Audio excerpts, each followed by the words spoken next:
ঢাবি থেকে বহিরাগত বের করে দেওয়া হচ্ছে এই মুহূর্তে, অর্থাৎ রাত 8টার পরবর্তী সময়ে বহিরাগত প্রবেশ সম্পূর্ণভাবে নিষেধ ছিল ডিএমপি থেকে, এবং ঢাকা মেট্রোপলিটন পুলিশের কর্মকর্তারা কর্মচারী রয়েছেন। এই মুহূর্তে আমরা যেমনটি দেখতে পাচ্ছি যে ডিসি রমনাজনের ডিসি মাসুদ তিনি কিন্তু এই মুহূর্তে ঢাকা বিশ্ববিদ্যালয়ের এরিয়া থেকে বহিরাগতদের একদম পুরোপুরি ভাবে বের করে দিচ্ছেন ঢাকা বিশ্ববিদ্যালয় এরিয়া থেকে, এবং রাত 8টার পরবর্তী সময়ে কিন্তু এটি কার্যক্রম সম্পূর্ণভাবে চালু হয়েছে। এবং ঢাবির যে প্রবেশ মুখগুলো রয়েছে, অর্থাৎ প্রবেশ পথে কিন্তু চেকপোস্ট, পুলিশের যে বিশেষ নিরাপত্তার চেকপোস্ট বসানো হয়েছে সেটি কিন্তু আমরা আপনাদের দেখানোর চেষ্টা করছি। এবং এই মুহূর্তে দেখতে পাচ্ছেন ডিসি মাসুদ কিন্তু এই মুহূর্তে বহিরাগত বের করছেন ঢাবি থেকে। এবং আগামীকাল 9 সেপ্টেম্বর কিন্তু ডাকসু কেন্দ্রীয় ছাত্র সংসদ নির্বাচন, সেই কেন্দ্রীয় ছাত্র সংসদ নির্বাচনকে কেন্দ্র করেই কিন্তু এত নিরাপত্তা জোরদার। এবং এই মুহূর্তে যেমনটি দেখছেন সরাসরি দর্শক আমরা যেমনটি দেখানোর চেষ্টা করছি। RICL TMX, যুগের পর যুগ স্থাপনা থাকে মজবুত। দর্শক আমরা সরাসরি আপনাদের সঙ্গে যুক্ত হয়েছি এই মুহূর্তে আমরা যেমনটি দেখানোর চেষ্টা করছি, অর্থাৎ আমরা এই মুহূর্তে অবস্থান করছি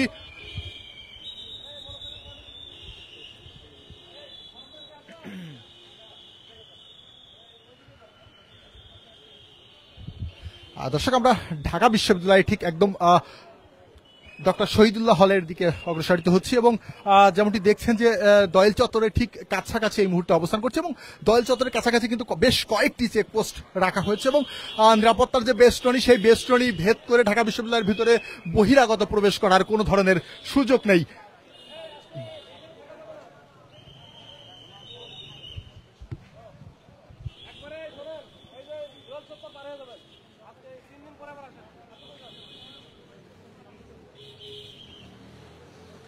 হ্যাঁ দর্শক, ঢাকা বিশ্ববিদ্যালয়ের যে আঙিনাগুলো রয়েছে, যে রাস্তাগুলো রয়েছে, অর্থাৎ ঢাকা মেট্রো স্টেশনের ঠিক সামনে থেকেই যে বহিরাগত যে প্রবেশ, সেই বহিরাগত প্রবেশ সম্পূর্ণভাবে নিষিদ্ধ করছে। এবং দেখতে পাচ্ছেন যে এই মুহূর্তে পুলিশের যে তল্লাশি সেটিও কিন্তু চলছে, মাঝে মধ্যে আমরা সেটিও লক্ষ্য করছি।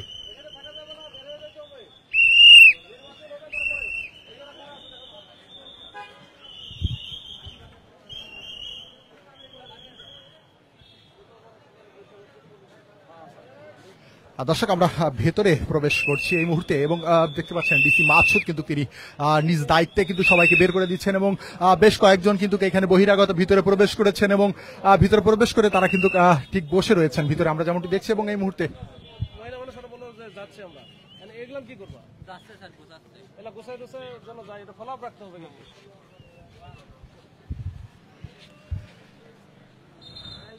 দর্শক আমরা সরাসরি আপনাদেরকে দেখাচ্ছি, এবং এই মুহূর্তে যেমনটি দেখছেন যে জিজ্ঞাসাবাদ চলছে কয়েকজনকে।